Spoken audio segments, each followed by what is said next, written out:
On a brutal February night in 1841, 17-year-old Lydia Monroe was dragged through a Georgia blizzard toward the plantation's Icehouse, where her master, Harrison Bellamy, intended to lock her inside as punishment for what he called uppity behavior. But when that heavy wooden door slammed shut, it wasn't Lydia who found herself trapped in that frozen tomb. By sunrise, the entire Bellamy family lay dead in their own icehouse, while Lydia vanished into the storm, leaving behind only a rusty key, hanging from the latch and whispers of the Ice Witch of Savannah that haunted the region for generations. The Bellamy plantation, sprawled across 4,000 acres of Georgia lowlands, its white-columned mansion rising like a monument to wealth built upon human misery. Harrison Bellamy had inherited the estate from his grandfather, along with more than 200 enslaved people, and a reputation for cruelty that made even other planters uneasy at their polite dinner gatherings. He ruled his land with a whip in one hand and a bottle of whiskey in the other, his temper quick to ignite. His punishments legendary. His wife, Catherine Bellamy, was the kind of woman Savannah society admired from afar but despised up close. Her beauty was porcelain perfect, her voice refined, but her words could draw blood sharper than any blade. Fragile in body yet venomous in spirit, she turned her husband's physical brutality into something more insidious. Psychological torment, delivered with a soft smile and a gloved hand. Their 3 children, Robert, the eldest at 12, and the twins, Margaret and Michael, aged 10, had absorbed that cruelty as naturally as they had learned to speak. Robert delighted in inventing new punishments for the enslaved children, while the twins competed to see who could make a servant cry first. To the Bellamys, pain was sport. To those who served them, it was life. Lydia Monroe had been born into that nightmare one bitter winter. Her mother died in childbirth. Her father worked to death under the overseer's lash before she turned 6. She grew up in the slave quarters, raised by old Sarah, the plantation cook who served as mother to dozens of children whose parents had been sold away or buried in the red Georgia clay. Sarah was a woman of quiet strength, her wisdom drawn from scripture and survival alike. It was she who taught Lydia the forbidden art of reading, using scraps of newspaper smuggled from trash bins and old ledgers left near the kitchen hearth. Lydia's literacy was a dangerous secret. Reading was forbidden to slaves, punishable by mutilation or death. But Lydia's hunger for knowledge was relentless.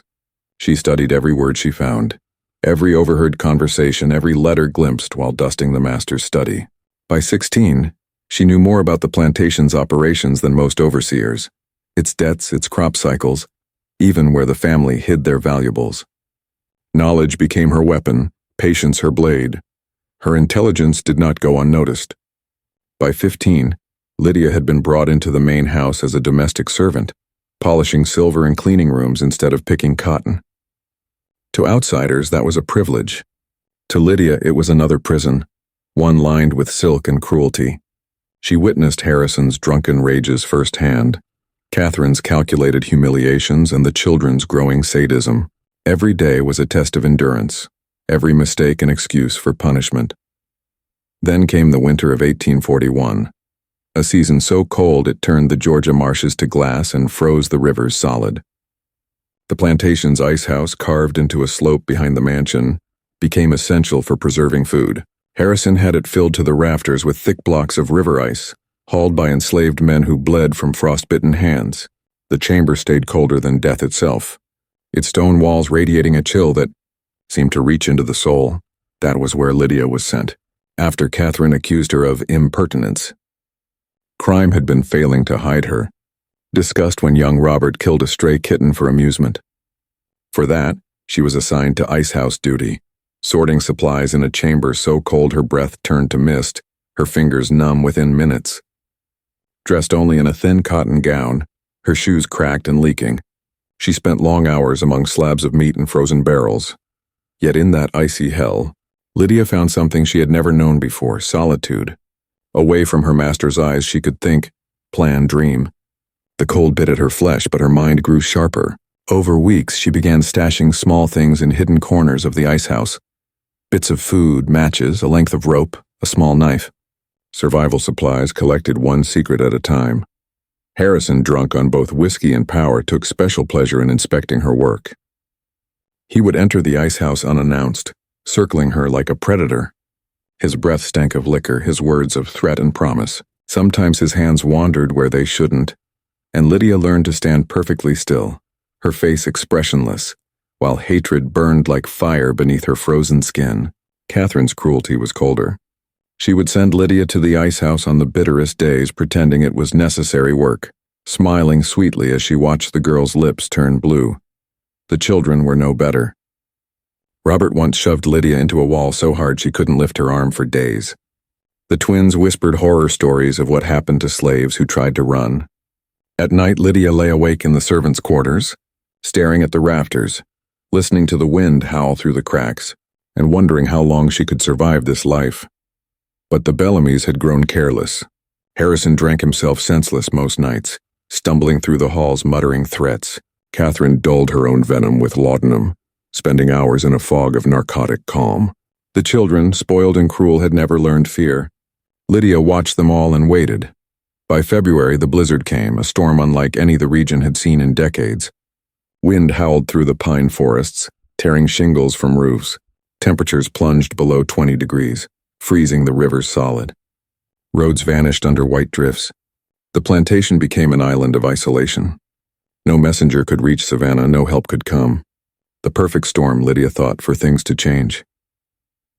That evening, the Bellamy family gathered by the parlor fire, talking about guests expected from New Orleans once the storm passed. Lydia worked silently nearby, clearing dishes. When she overheard them speaking of her disrespect, her defiance, Harrison's voice slurred as he said she needed a lesson in gratitude. Catherine agreed, suggesting the Icehouse. "Let her spend a night with the cold she loves so much," she said, smiling. "If she survives, she'll know her place." Their laughter filled the room. Lydia, carrying a tray of glassware, did not flinch. She simply bowed her head and whispered, "Yes, ma'am," before walking away. But in her heart, something ancient and silent broke. The wind outside howled like some ancient spirit as night fell over the Bellamy plantation. By 10 o'clock, the snow lay in heavy drifts across the veranda, blanketing the magnolia trees and bending their frozen branches toward the earth. The storm raged harder than anyone could remember. Even the overseers stayed in their quarters, unwilling to face the cold. But inside the mansion, Harrison Bellamy poured himself another glass of whiskey and declared with drunken conviction that it was time to teach that girl what winter truly feels like. Catherine applauded the idea with a delicate laugh, though her eyes glinted with cruelty. She sent for Lydia at once. The children squealed with excitement, their pale faces lit by firelight as they imagined the spectacle. "Will she scream, Papa?" young Robert asked. "Not for long," Harrison answered, slamming his glass down. "By dawn, she'll either be thankful to be alive or dead and forgotten." Outside, the blizzard swallowed all sound but its own. The family wrapped themselves in thick coats and wool scarves, their boots crunching through the ice as they made their way toward the small stone structure behind the house. Lanterns flickered in the wind, their glow casting long shadows over the snow-covered path. The Icehouse loomed ahead, a squat, windowless building built into the hillside, its heavy door rimed with frost. It looked like something meant for burial, not storage. Lydia followed silently, her thin dress whipping in the wind. Her hands were bound loosely in front of her, more for ceremony than restraint. Her eyes, dark and calm, betrayed no fear. She had been waiting for this night. Every secret she'd learned in that frozen chamber, every hidden tool, every plan, it all came together in her mind with chilling precision. When they reached the Icehouse, Harrison turned to his family, his voice booming above the storm. "Let this be a lesson to all the servants. Disobedience has a price." He shoved Lydia toward the open door. The cold that poured out was almost visible, a pale breath from the mouth of the grave. Inside, the lantern light reflected off the walls of ice, giving the chamber an eerie bluish glow. "Strip her shawl," Catherine ordered softly. "She won't need warmth tonight," the twins giggled. Robert stood close to his father, eager for a front-row view of her punishment. Lydia didn't move. Her gaze passed slowly over each of them, from Harrison's ruddy face to Catherine's painted lips, to the children's unblinking eyes. She inhaled deeply, as if memorizing the scent of their perfume and whiskey. Then she said quietly, It's a cruel night to be outside, sir. The cold's worsened since sundown. You might not make it back to the house." Her voice was calm, almost kind. The words confused Harrison for a moment, their tone out of place. Catherine laughed first. "Oh, we'll be warm soon enough, girl," she said. "You worry about yourself." Lydia nodded once. "Yes, ma'am." Then she moved. In a motion too swift for them to register, she slipped past Harrison's outstretched arm and toward the entrance. Before any of them could react, she slammed the heavy door shut from the outside. The iron latch clanged into place with a final echoing thud. For a heartbeat, there was silence. Then came the pounding. "Open this door." Harrison's voice bellowed, muffled by stone. "Do you hear me, girl? Open it now." His fists hammered against the wood. From inside came the shrill cries of the twins. Catherine's frantic pleas, the sound of bodies throwing themselves against the frozen barrier. Lydia stood motionless, listening to their chaos dissolve into screams, then curses, then begging. "Lydia, please." Catherine's voice came faintly through the door. "You'll freeze out there. Open it and we'll forget this foolishness." But Lydia had already turned away. She reached into the small hollow she'd carved weeks ago behind the outer wall and pulled out her cash. A canvas bag filled with food, coins, and forged papers written in Harrison's hand. Over her shoulders she wrapped the man's own winter coat, stolen from his study earlier that evening when she had sensed what was coming. She walked through the snow toward the main house, the key to the icehouse still warm in her palm. Inside the frozen chamber, the Bellamy's voices rose and fell with desperation. Harrison shouted until his throat was raw, his fists bruised from striking the unyielding door. The children whimpered, then sobbed. Catherine prayed aloud, her voice trembling with laudanum and terror, but no one could hear them over the wind. No one ever would. In the mansion, the servants slept soundly, unaware that their masters were dying just a few hundred feet away. Lydia moved through the house like a shadow, lighting a single candle as she went. She entered Harrison's study, rifling through the drawers for cash and documents. She found ledgers, gold coins, and letters sealed for delivery, all proof of the plantation's wealth and corruption. She took what she needed and left the rest to burn. From the pantry she gathered food. From Catherine's wardrobe, sturdy boots and a wool cloak. From the children's rooms, trinkets small enough to trade later for passage north. She moved quickly, efficiently, her fingers steady. Only once did she pause, before the grand mirror in the hallway. The flickering candlelight showed her reflection, a young woman wrapped in her master's coat, her skin pale from cold but her eyes blazing with purpose. For the first time in her life, she looked like someone in control of her own fate. Outside, the wind howled. The screams had grown weaker now, replaced by dull thuds and moans. Lydia took one last look at the house, her prison, her battlefield, then walked toward the stables. The mare she had chosen, a sleek gray named Silver, nickered softly when she approached. The horse recognized her voice. Lydia had cared for her secretly for months, feeding her scraps of apple, whispering comfort into her ear after beatings. Tonight, Silver would repay that kindness. Lydia saddled the mare, mounted swiftly, and turned toward the frozen road leading north. Behind her, the plantation lay silent beneath the snow. Smoke from the slave quarters chimneys curled upward into the stormy sky, and beyond them stood the icehouse, its lantern extinguished, its door sealed, its inhabitants growing still. She rode through the night, the wind clawing at her face, tears freezing on her cheeks. The storm covered her tracks within minutes. Each hoofbeat carried her farther from the life she had known and closer to a future she could barely imagine. By dawn, the Bellamys were dead. Harrison's body lay nearest the door, frozen in a posture of defiance, his hand still clutching the handle he'd tried to force. Catherine's was beside him, her face twisted in horror. The twins huddled together in the corner, their small hands clasped as if in prayer. The icehouse stood silent, a tomb of its own making. When the storm cleared, no one could explain what had happened. The overseer found the bodies days later, the key still hanging from the outside latch, rusted by frost. Lydia Monroe had vanished into legend, leaving behind whispers of a slave girl who turned the cold against her masters, the Ice Witch of Savannah. But Lydia was no ghost. By the time word of the tragedy spread, she was already miles away, traveling back roads and hidden paths toward the promise of freedom. Her journey had only begun. By the time the Bellamy plantation stirred to life, Lydia was 30 miles away, riding hard through the backwoods of Georgia. The morning sun glared off the snow, blinding and cruel, but the cold wind tasted like freedom. Each breath felt earned, each hoofbeat a hymn. She didn't look back. There was nothing left behind her but ghosts. The narrow road wound through pine forests and frost-choked fields.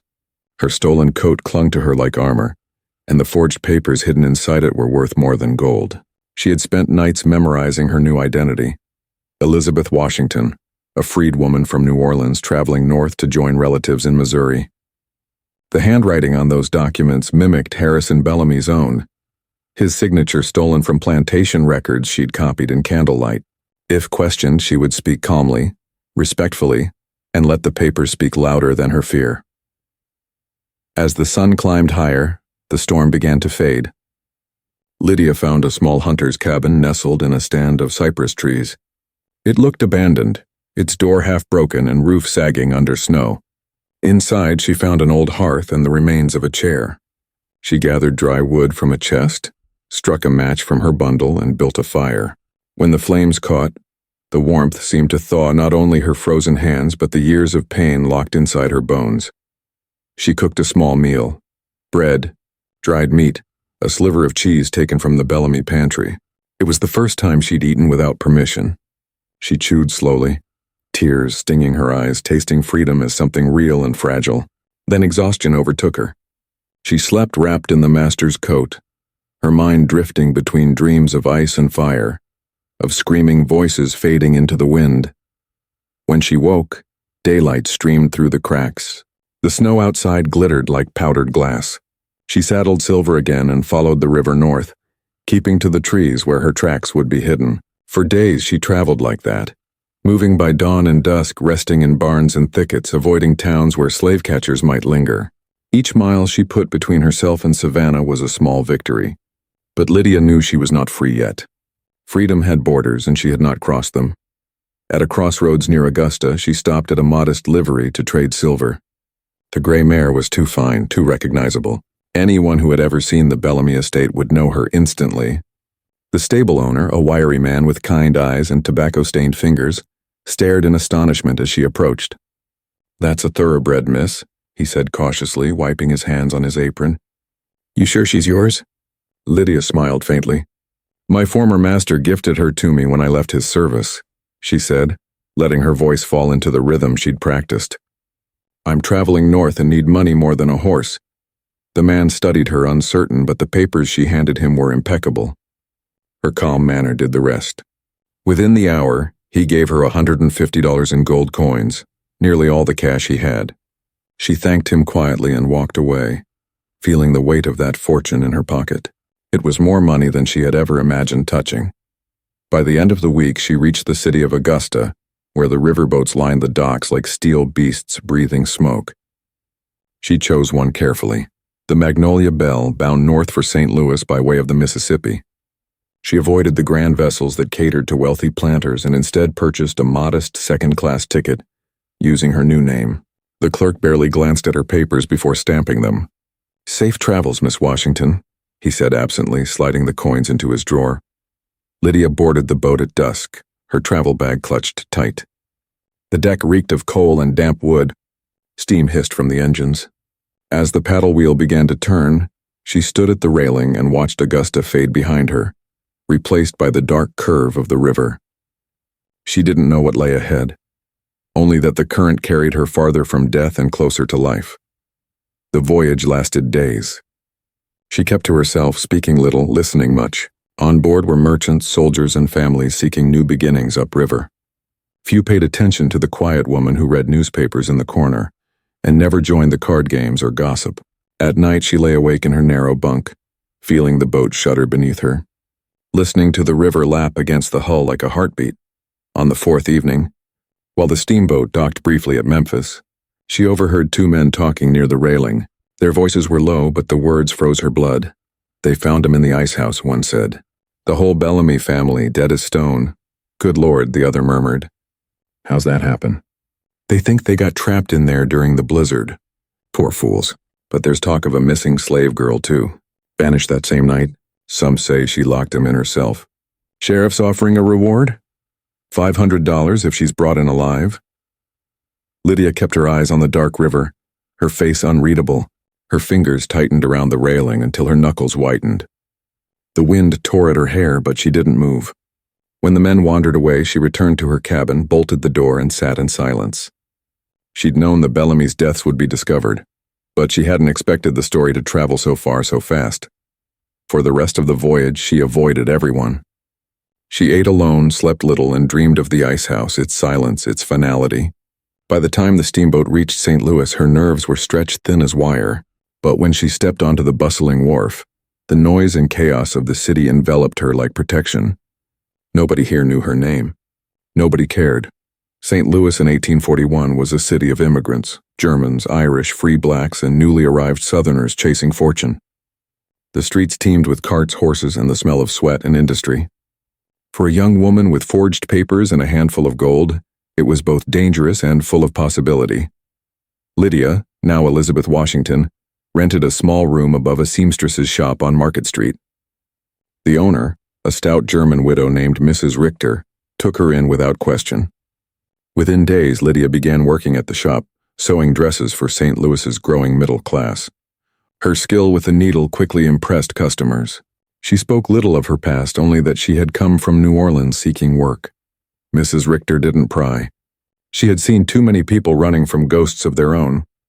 For the first time in her life, Lydia earned money honestly, and kept it.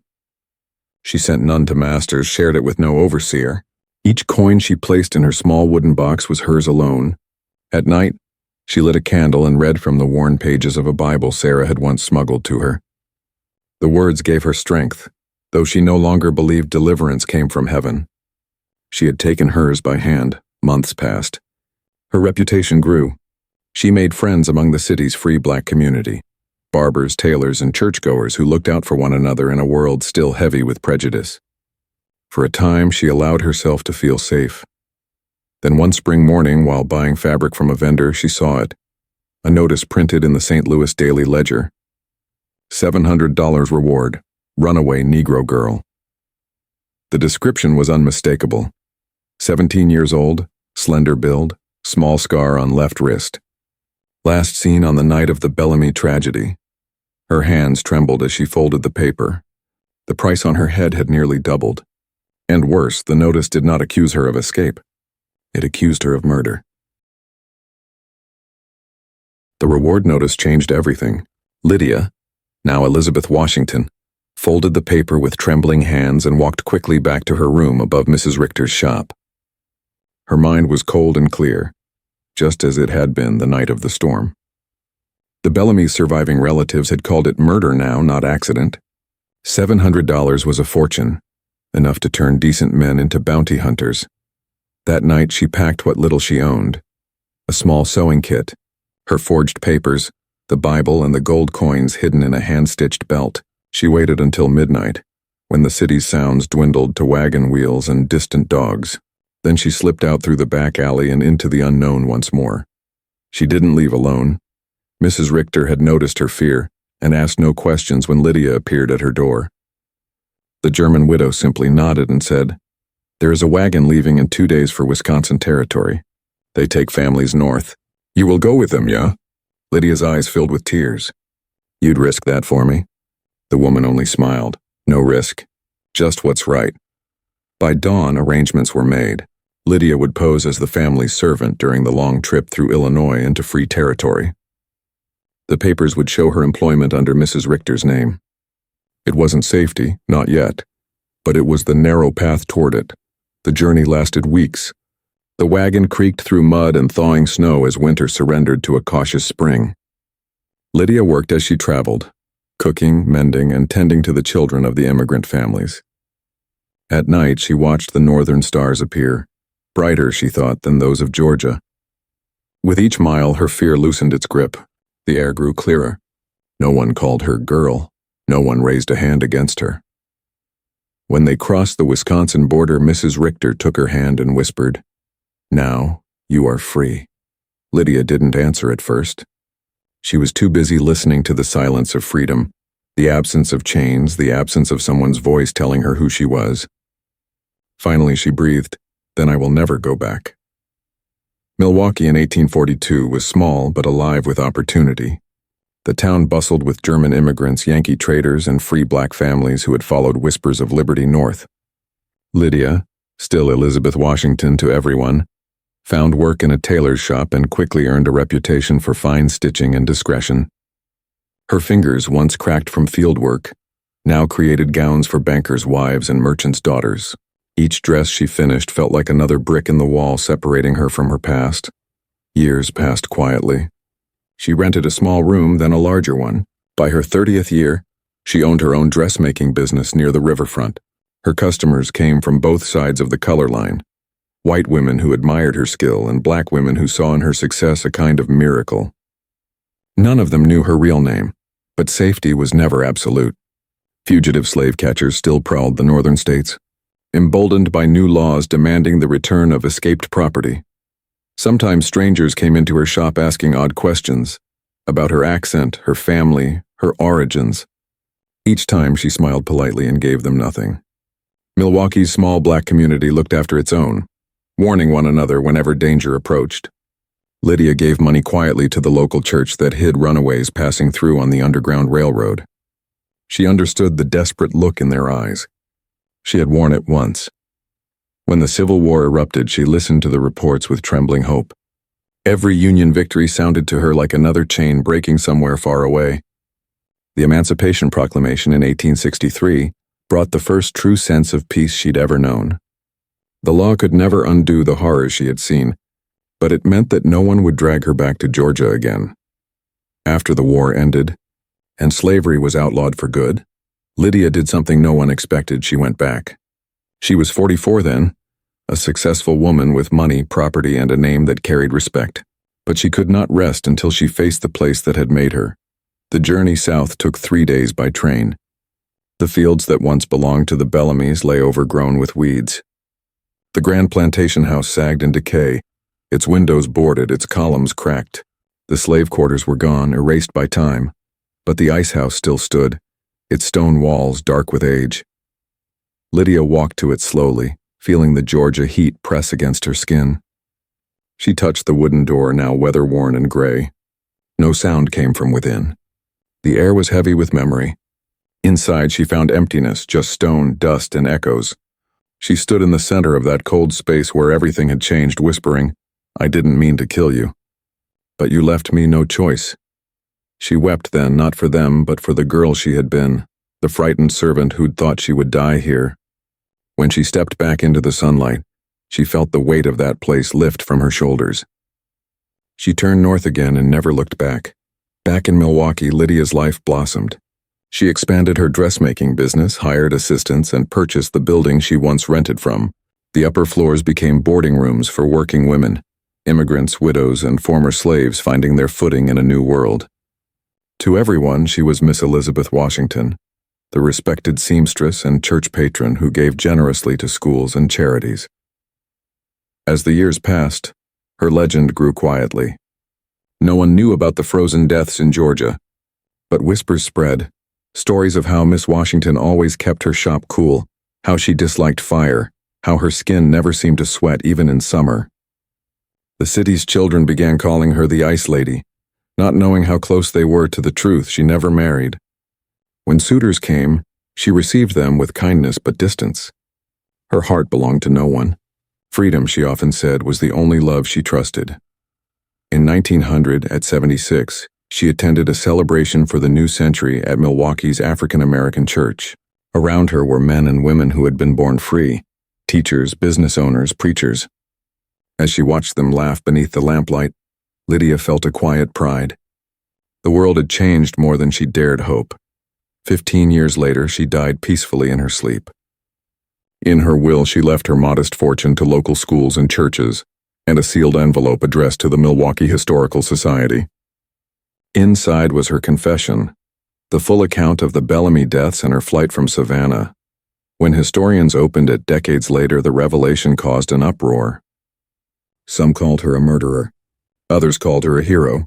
Scholars debated whether she had meant to kill the family or only to escape. But for most who read her words, the truth was plain. She had chosen life over slavery. The ruin of the Bellamy plantation still stands near Savannah, swallowed by vines. Only the Icehouse remains intact, Its stones cool even in August heat. Locals say it's haunted. On certain nights when the air turns strange and still, visitors swear they hear faint knocks from within and a woman's voice whispering. The cold remembers. They call her the Ice Witch of Savannah, a name born of fear but kept alive by awe. Yet those who study her story know better. She was no witch, only a woman who refused to die as someone else's property. Her legend endures not because of the curse she left behind, but because of the courage it took to claim her own soul. Lydia Monroe, who lived and died as Elizabeth Washington, proved what history too often forgets, that freedom is never given, it is taken at any cost.